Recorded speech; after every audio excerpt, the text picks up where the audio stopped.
Baik, kita mulai ya.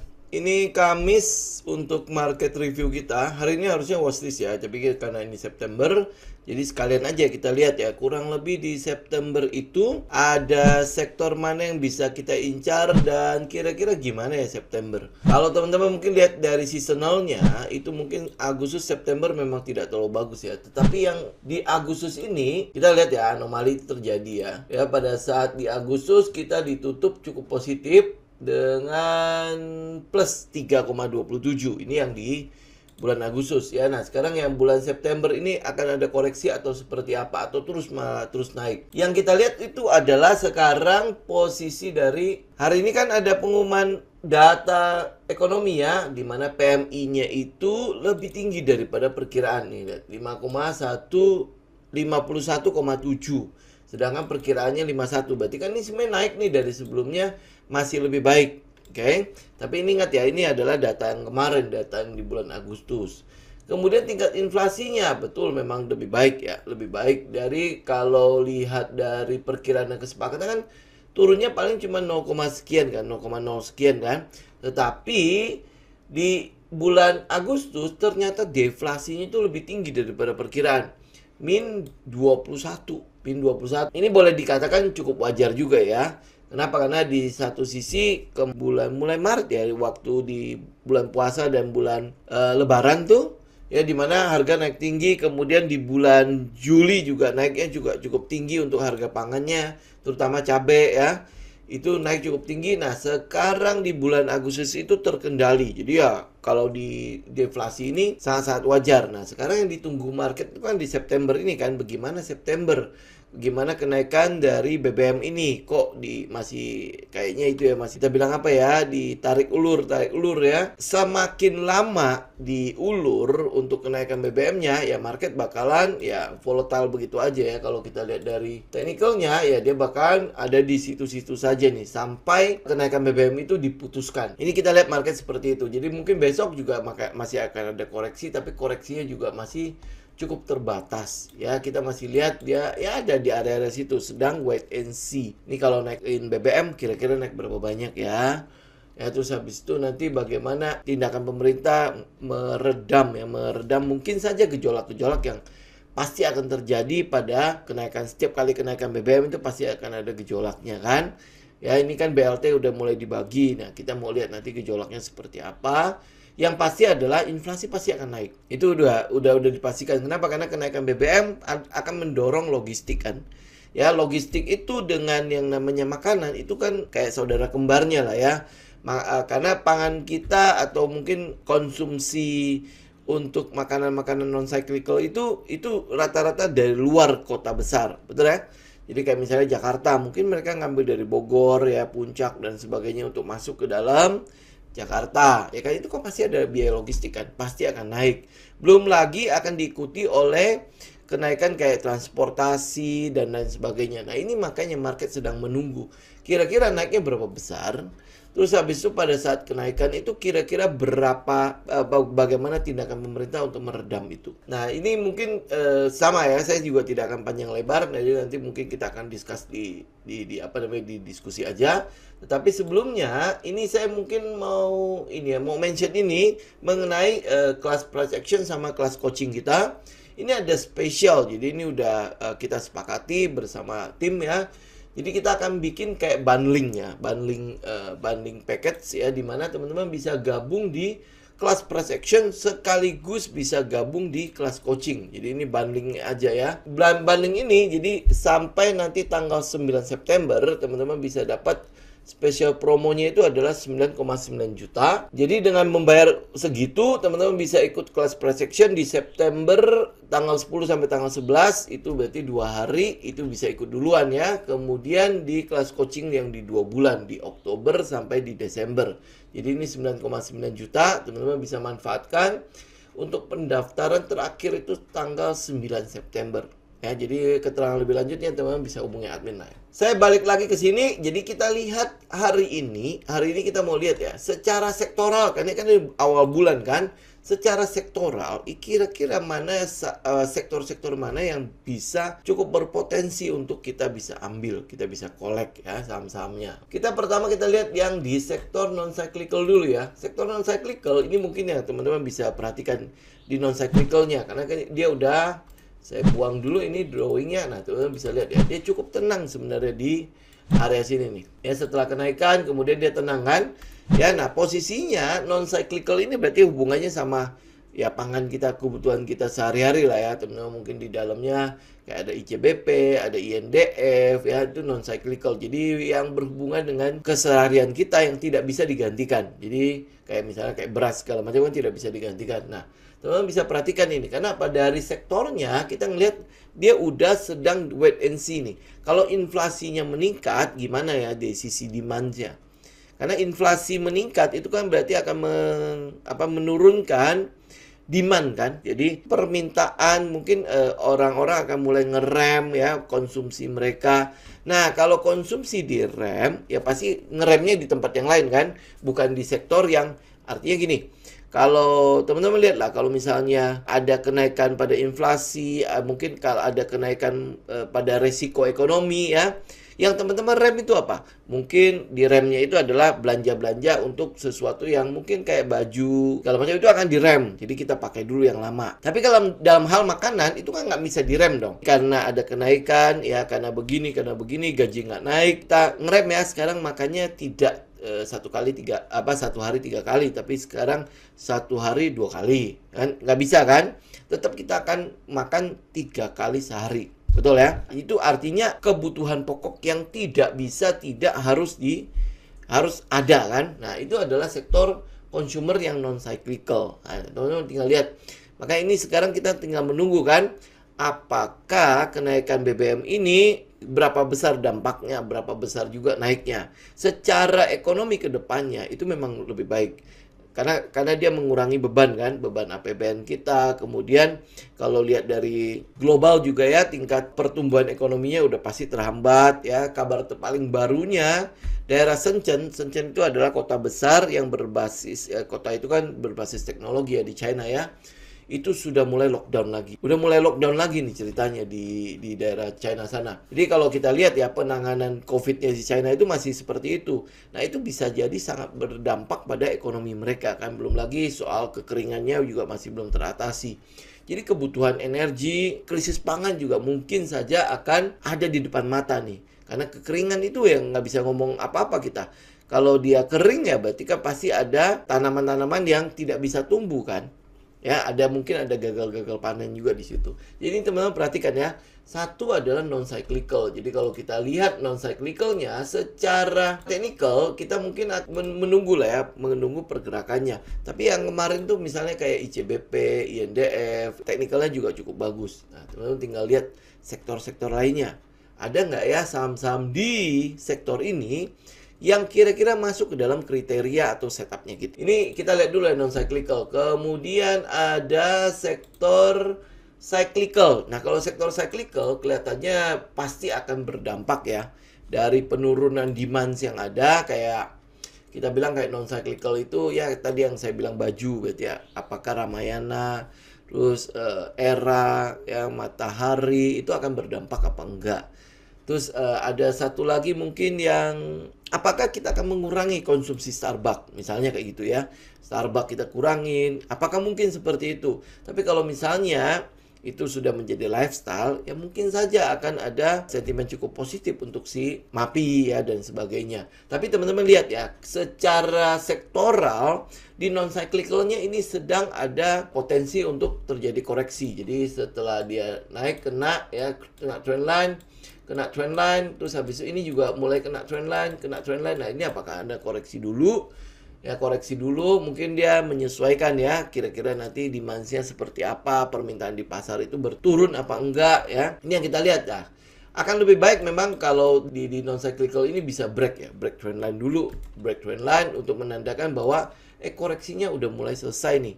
Terus habis itu dia mulai naik kembali. Ini kalau kita lihat dari sini ya, mungkin nggak dia menyempit di situ, menyempit terus habis itu kayak membentuk descending triangle ya, terus habis itu mulai naik kembali ya. Ini non cyclical, tapi untuk saat ini kelihatannya udah ada cenderung di plafon ya, udah di plafon. Jadi memang ada beberapa setup kita sih, kayak misalnya Ramayana juga masih nunggu kan, terus habis itu MAPI itu juga masih nunggu, kemudian S ya, S Hardware, kemudian ERA. Jadi teman-teman bisa perhatikan itu, apakah dia sesuai dengan setup kita. Kalau sesuai ya kita bisa masuk enggak dengan sentimen seperti ini. Sentimen dimana mungkin saja ya, begitu ada kenaikan BBM terjadi, akan ada penurunan demand pada toko-toko mereka. Nah, ini tinggal kita lihat ke setup ya. Oke, nah terus habis itu ke sektor energi. Sektor energi ini sebenarnya udah cukup tinggi. Ya, pergerakannya teman-teman bisa lihat ya, dari sejak akhir tahun, bahkan dari sejak September tahun lalu itu sampai sekarang itu trennya masih terus naik nih. Teman-teman bisa lihat kan, trennya masih terus sangat-sangat kuat nih, apalagi dengan adanya penyetopan gas. Ini mungkin kabarnya sih Rusia akan nyetop sekitar 3 hari. Ya, nah kita lihat ya, dia buat maintenance pipa. Nanti kita lihat bagaimana setelah 3 hari dibuka apa enggak nih. Terus habis itu dengan persiapan negara-negara yang 4 musim itu untuk menghadapi musim dingin seperti apa. Kalau terakhir itu yang mungkin berita terakhir itu yang di Jerman ya. Di Jerman kita tahu bahwa dia udah mempersiapkan hampir 80% atau 90% persediaan gas untuk menghadapi musim dingin. Jadi ya kalau dengan kata lain, Jerman udah cukup siap untuk menghadapi musim dingin. Jadi gejolak untuk harga gas itu mungkin udah akan agak terbatas. Walaupun beberapa minggu ini kita ngeliat lonjakan pada harga listrik di Eropa. Saya udah sempat share kan di tele juga. Kita bisa lihat ya, lonjakan dari harga-harga listrik mereka itu cukup tinggi. Ini mungkin kita lihat bareng-bareng ya. Jadi tapi ini untuk beberapa hari ini sudah mulai ada penurunan nih. Ini ya, ini lonjakannya. Nih teman-teman bisa lihat ya. Lonjakan yang terjadi di Eropa, di Inggris, Jerman, Prancis, Italia sama Spanyol. Itu kan terjadi lonjakan yang cukup tinggi ya di ini sebulan inilah ya, atau mungkin year on year juga udah lumayan tinggi, itu sekitar 300% lebih bahkan di Inggris ya, dan inflasinya juga tinggi banget kan di Inggris kan. Tapi dalam minggu ini penurunannya juga cukup drastis juga ya, kayak misalnya di Prancis itu turunnya hampir sekitar 43%. Terus yang di Jerman itu juga 29% lebih. Ini apakah juga karena persiapan mereka menghadapi musim dingin itu udah cukup siap sehingga ketersediaan listrik itu bisa cukup dijamin oleh mereka. Jadi yang kita lihat mungkin ya dalam beberapa minggu ini kita akan pantau ini dulu ya. Apakah tetap akan terjadi gejolak atau ini sebenarnya udah mulai peak, udah mulai udah di atas, udah di puncak-puncak ya, udah mulai ngelandai lagi nih. Jadi kalau dia mulai ngelandai, tentu akan menjadi bahaya ya kalau kita ngambil saham-saham energi saat ini. Ini yang kita lihat. Tetapi memang masih ada beberapa setup di mungkin batu bara ya. Kalau gas mungkin udah lumayan ya, pergerakannya udah cukup lumayan. Tapi teman-teman masih bisa ikutin lah ya pergerakan dari energi. Karena kalau dari resistennya kita lihat dia masih ada peluang sih untuk kenaikan dari sini sampai ke trendline. Ini kan juga all time high-nya dia ya untuk si sektor energi. Apakah dia akan segera berakhir? Kelihatannya sih memang masih ada peluang terjadi kenaikan di situ. Teman-teman bisa lihat nanti chart dari minyaknya bagaimana. Kemudian chart untuk, mungkin kita lihat sebentar ya, chart untuk minyaknya. Ini chart untuk minyak ya. Minyak kan cenderungnya adalah terjadi koreksi di situ. Ini harga minyak. Kemudian untuk harga gas, ini harga gas juga setelah sempat naik, ini memang masih itu ya, menunjukkan bahwa pergerakannya masih cukup utuh ya. Ini masih pullback nih ceritanya. Kalau dia udah gagal, teman-teman lihat di strukturnya di daerah sini. Jadi kalau dia breakdown dari ini, nah berarti kenaikan harga gas udah selesai. Tetapi ini kalau lihat dari strukturnya, ini masih belum kelar nih. Ya ini kan low, ini higher low. Nah ini kan dia membentuk low yang baru ya. Nah low yang baru itu setinggi apa? Tapi yang pasti adalah harga gas sekarang sedang adanya koreksi. Ya, iya kan? Pergerakannya kan selalu begitu kan ya, harga kan. Jadi nggak mungkin dia tiba-tiba langsung jebret gitu kan. Ya kalau dia jebret begini biasanya turunnya juga jebret juga. Ini yang kita lihat ya dari sektor energi. Jadi memang ada kesempatan terutama untuk di gas. Karena untuk dari teknikalnya untuk gas ya, kita melihat memang secara struktur harga dia masih cukup utuh untuk pergerakan uptrendnya. Ini loh ya, untuk jangka pendeknya ya. Nah, jangka panjangnya seperti apa? Ya kita masih belum bisa merabanya. Tapi ini all time high-nya di sini nih. Sekitar hampir 10 US dollar per metric. Harga gasnya itu ada sekitar 10 dolar. Ini untuk all time high-nya ya. Apakah dia akan break lagi? Teman-teman tinggal lihat teknikalnya. Dia akan jebol nggak dari posisi ini berapa? Ini sekitar 7,5. Kalau dia jebol 7,5, berarti secara struktur harga dia udah jebol nih. Berarti pergerakan uptrendnya udah mulai kendor. Tapi kalau misalnya 7,5 itu tidak jebol, berarti ada peluang dia akan kembali membentuk high yang baru. Ini yang kita lihat dari gas ya. Tapi kalau minyak mungkin ada kecenderungan untuk ya mungkin moga-moga stabil sih. Kalau stabil lebih enak ya buat kita ya. Oke, ini untuk energi. Jadi kalau dengan kata lain untuk sektor energi sebenarnya ya kalau lihat dari saham-sahamnya juga udah lumayan tinggi-tinggi lah. Kemudian kita lihat yang industri. Industri ini ada di plafon nih ceritanya. Industri, untuk sektor industri. Saham-saham di sektor industri ya teman-teman lihat Astra International itu pasti di industri. Kemudian ada saham-saham yang lain. Nah, buat teman-teman yang mungkin ini sektor ini saham-sahamnya apa-apa saja ya. Ini teman-teman bisa lihat di IDX. IDX teman-teman bisa pergi ke data pasar, kemudian cek ke daftar saham. Teman-teman lihat ya, sektor industrial. Ini kira-kira ada apa aja sahamnya. Ini saham-sahamnya nih. Ya, ABMM terus sampai ke bawah nih, ASKR segala macam. Nah, jadi teman-teman tinggal cek di sekitar itu. Oke, tapi ini udah di plafon. Jadi kalau dilihat dari stage-nya, kemungkinan besar bisa jadi ini udah di stage 3 untuk menuju ke bawah. Ya, jadi memang agak-agak ya riskan lah teman-teman ambil situ. Tapi kalau dia terkonfirmasi breakout, ya mungkin akan lebih menarik ya. Ya, jadi ya tinggal lihat. Ini mungkin komponen utamanya kayak misalnya Astra International seperti apa, ASII misalnya. Ada peluang nggak ya dia break ya? Ini ada peluang nggak dia break? Kalau dia ada peluang untuk break, bisa jadi sektoralnya pun ada peluang untuk kembali naik. Ini kenapa? Karena dia adalah market leader kan?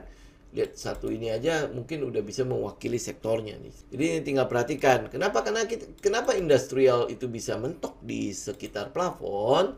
Karena kenaikan dari BBM itu pasti akan menurunkan demand-nya kan. Dari sisi demand-nya diturunkan, belum lagi kenaikan suku bunga itu akan menurunkan dari sisi supply-nya. Ya, jadi turun nih dua-duanya gitu. Jadi karena diimpit kiri kanan kan. Jadi kita lihat kecenderungan yang ada, sektor-sektor mungkin akan terkoreksi di situ.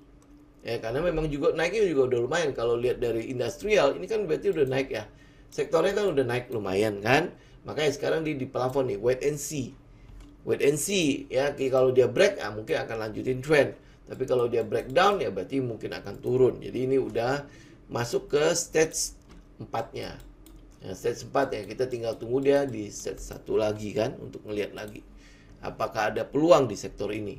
Kemudian kita lihat yang ini. Kalau keadaan ekonomi sedang jelek dan lain sebagainya, kan saya udah sempet ngomong kan, yang namanya health itu nggak bisa enggak, lu harus ada.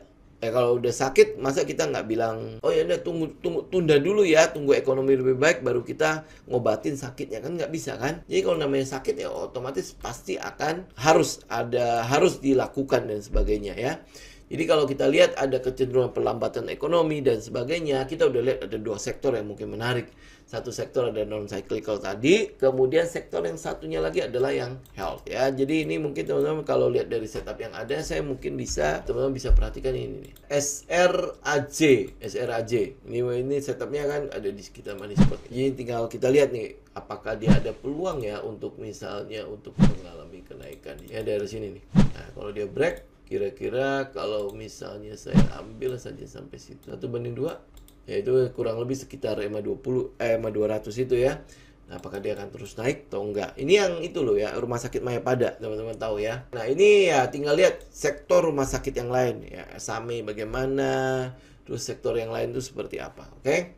Kemudian kita lihat ada satunya lagi adalah sektor teknologi. Nah, sektor teknologi ini, ya ini kan udah terkoreksi lumayan kan? Nah, ini apakah ini ada di set 1? Nah, kalau dia di set 1, rekomendasi kita kan ada beberapa di sektor teknologi ya, terutama MTDL. MTDL ini kita nggak bisa buat trading. Saya harus katakan teman-teman nggak bisa buat trading. Ini pakai saja untuk long term investment teman-teman ya. Dan yang untuk MTDL makanya teman-teman ikutin yang namanya BI Fast. Ini saya udah pernah ya ngomong ya, sentimen untuk BI Fast-nya sudah mulai untung, sudah mulai ada yang namanya komisi-komisi yang bisa dikolek dari situ. Nah, MTDL ini adalah salah satu vendor dari BI Fast itu. Ya mungkin apakah nanti dia akan gantiin si Alto lah apa itu, ATM bersama dan sebagainya, saya nggak tahu juga ya. Tapi teman-teman bisa ikutin. Tapi pergerakan dari BI Fast kita udah lihat ada kecenderungan terus meningkat nih. Dari sisi anggota banknya, terus habis itu dari sisi nominalnya pun masyarakat udah mulai cukup familiar dengan BI Fast. Udah pernah transfer dengan BI Fast, itu harganya cuma 2.500 dibandingkan kalau teman-teman transfer antar bank itu kalau tidak salah masih 6.500 kan. Nah, ini 2.500 toh. Terus habis itu ada satunya lagi adalah WIRG ya, WIR. Nah, ini setupnya masih di sekitar itu tuh, WIR. Kita tinggal lihat kalau dia jebol ya berarti udah kita nggak lihat lagi ya. Tapi kalau misalnya dia udah mulai tenang, ini kita cuma menunggu dia tenang aja nih. Pergerakannya ada di kotak itu, kemudian dia udah mulai tenang. Nah, saham-saham yang lain misalnya kayak NFCX itu juga ada di daerah sektor ini, di teknologi, ada MCAS juga. MCAS ini kan motor ya, motor listrik kalau tidak MFCX yang motor listrik ya, MCAS ini masih anaknya kan. Kemudian ada satunya lagi adalah DMMX, itu satu grup tuh. Ya, ini bagaimana pergerakan mereka. Nah, habis itu tinggal cek sentimennya. Biasanya kalau untuk menjelang resesi ya atau sektoral rotasinya di area-area bawah, jadi pada saat pelambatan ekonomi mulai terjadi ya, itu ada non-cyclical di situ, ada sektor non-cyclical, kemudian ada sektor yang berhubungan dengan teknologi juga. Karena pasti akan ada perilaku yang berubah kan, perilaku masyarakat yang berubah, di mana mereka akan cenderung mencari yang efisien, efisiensinya akan terjadi di situ. Jadi teknologi pasti akan bermain di situ. Nah, kalau teknologi, mumpung saya masih ingat ya, mungkin teman-teman juga bisa perhatikan yang punya DANA, Dana. Ya, Dana itu terakhir itu ada QRIS. Saya udah share juga di grup tele ya. Jadi ini teman-teman sentimen untuk QRIS ini ya, untuk si Dana terutama. Dana. Nah, itu punya siapa? Kira-kira sentimen apa di emiten mana yang terdampak dengan Dana? Tahu ya? DANA ya, kemarin baru diakuisisi dari MTEK. Jadi jangan cari di MTEK lagi. Baru diakuisisi, jadi baru dibeli sama siapa? Teman-teman cek itu. Jadi ada efisiensi, biasanya perlambatan ekonomi terjadi, biasanya masyarakat akan cenderung mencari efisiensinya seperti apa. Jadi ada perilaku yang berubah di sana. Kemudian ada tadi non-cyclical, kemudian teknologi, kemudian ada namanya health di perlambatan ekonomi. Jadi ini adalah kecenderungan yang kalau ekonomi mulai melambat, terus habis itu dia udah mulai ada di bottom ya, kemudian sebelum dia beranjak kembali naik lagi ya, itu biasa sektor-sektor itu non-cyclical, health, teknologi ya, dan mungkin satunya lagi adalah teman-teman bisa perhatikan juga perbankan, karena perbankan itu pasti akan dijaga nih. Bagaimanapun juga itu kan tulang punggung perekonomian, nggak mungkin terjadi default untuk perbankan. Jadi biasanya mereka akan jaga nih. Ya mungkin nanti ada tugas-tugas untuk mereka buat nyaluran BLT lah dan sebagainya, bisa jadi seperti itu. Jadi teman-teman perhatikan. Tapi di satu sisi perlambatan ekonomi juga mungkin akan memukul untuk si sektor financial ya, untuk sektor finance. Nanti kita lihat sektor finance seperti apa ya. Kita cek dulu. Nah, ini properti, ini udah jelas-jelas akan terdampak kalau suku bunga terus naik. Belum lagi kalau teman-teman lihat ya, properti di US di mana demand-nya terus turun, harganya juga terus turun nih. Ya, kemudian di properti di China juga itu sama juga ya, demand turun, pelambatan ekonomi terjadi, demand-nya turun. Nah, Indonesia juga pasti akan terdampak. Ya, kalau teman-teman lihat dari teknikalnya, memang kemarin itu sudah sempat ada kenaikan di sini. Nah, sekarang udah mulai ada di plafon lagi nih. Dan dia masih di bawah EMA 200. Jadi kecenderungan yang ada ya kita cuma bisa sell. Artinya apa? Penurunan akan jauh lebih kuat dibandingkan dengan kenaikannya. Jadi kan sebenarnya udah mulai terjadi changing of character kan di sini ya. Kalau misalnya Bank Indonesia masih tetap mempertahankan suku bunga, mungkin saja sektor ini akan bergerak di atas EMA 200. Tapi ini kelihatannya tidak ya. Bank Indonesia akan mulai mengantisipasi kenaikan BBM, pasti akan menaikkan yang namanya inflasi.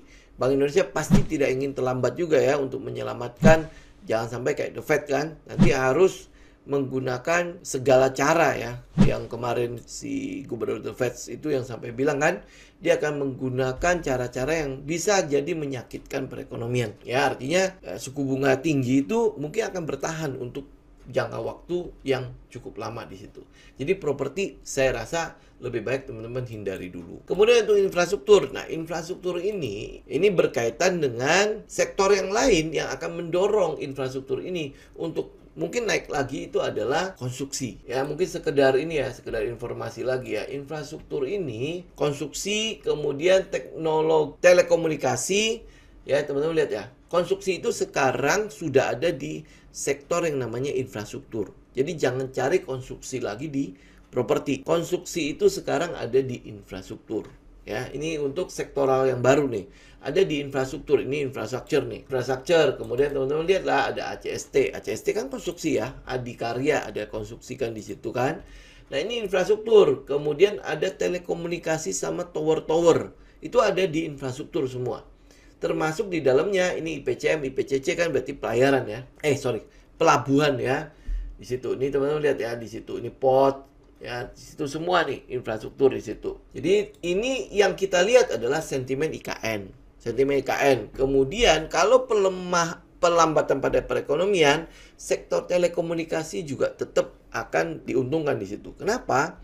Karena untuk zaman now, kita nggak bisa lepas lagi namanya gadget. Kita nggak bisa lepas lagi namanya internet. Jadi udah bener-bener kita udah nggak bisa bener-bener lepas sama sekali. Kayak kemarin lah, saya sempet internetnya bermasalah nih. 1 hari itu udah kayak orang gimana ya, kelimpungan kan.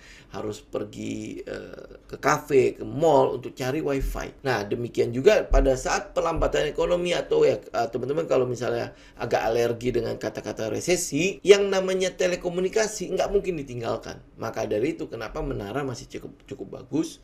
Kemudian untuk sektor telekomunikasi sendiri juga masih bagus. Jadi ada beberapa saham di sektor telekomunikasi yang kita pilih ya. Yang pasti adalah Friends. Itu udah pasti ada sebuah perubahan atau turnaround yang sangat-sangat nyata pasti akan terjadi pada Friends. Tinggal teman-teman ya seberapa kuat mental teman-teman untuk mengikuti pergerakan harganya.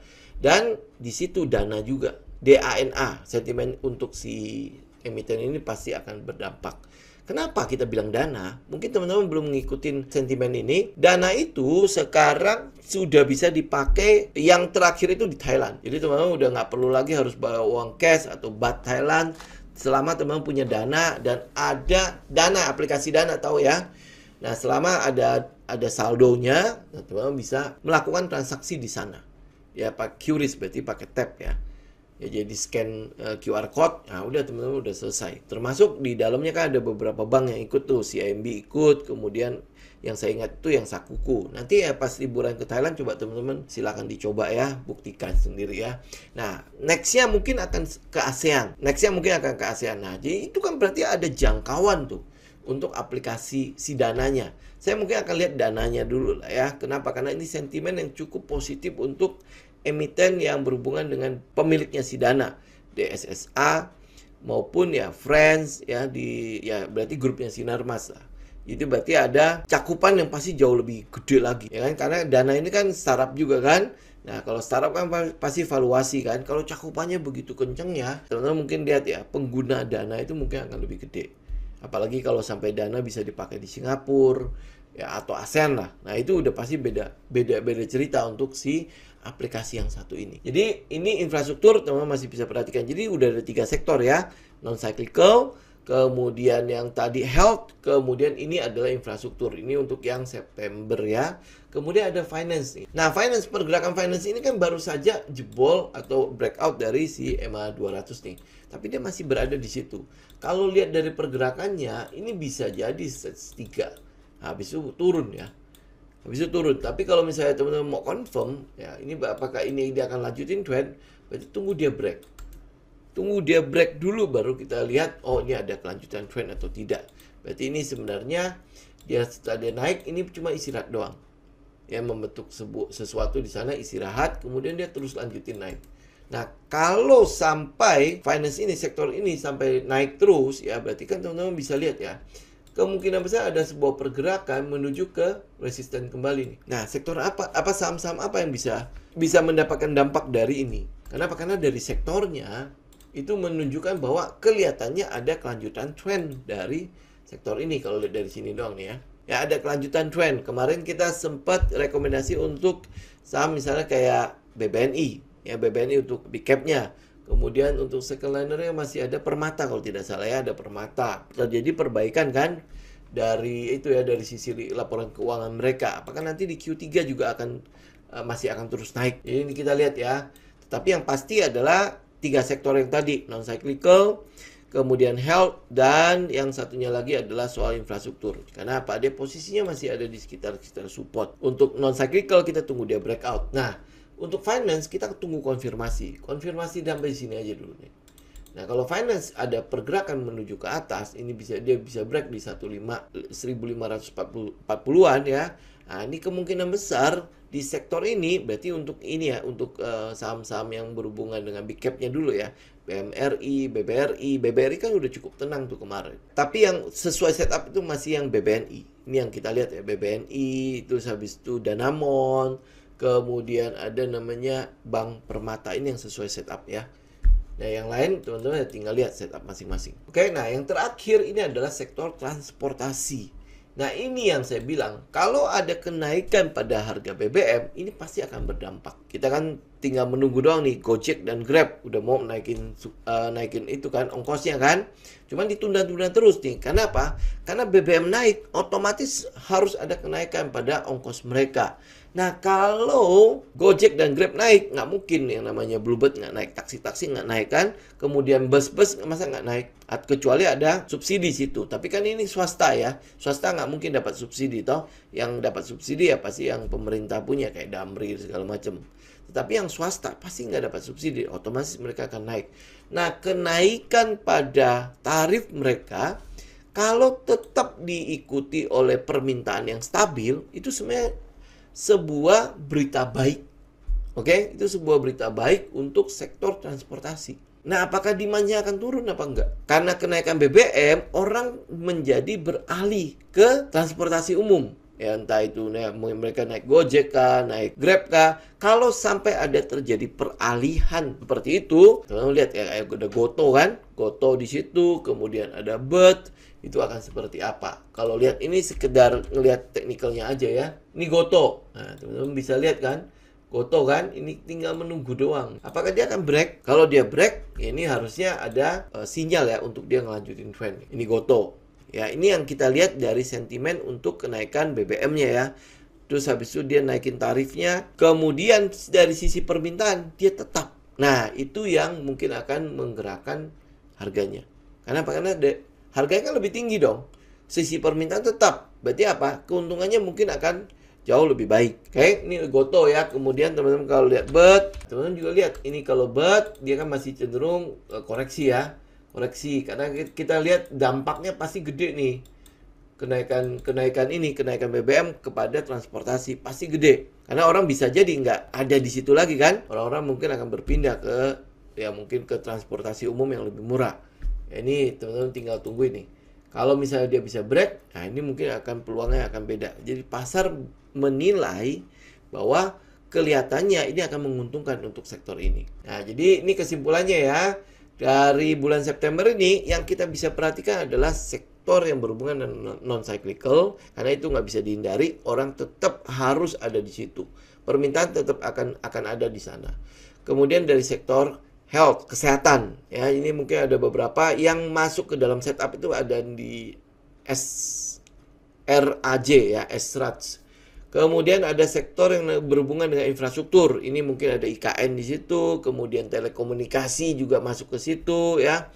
Ini sektor ini teman-teman bisa perhatikan. Sektor yang mungkin yang lebih positif lah ya, sektor yang infrastruktur itu karena ada sentimen IKN, kenaikan dari BBM nanti akan mengurangi subsidi, otomatis pemerintah punya uang lebih untuk menggenjot sektor infrastruktur. Karena ini padat karya nih ceritanya. Sektor infrastruktur terutama untuk konstruksi.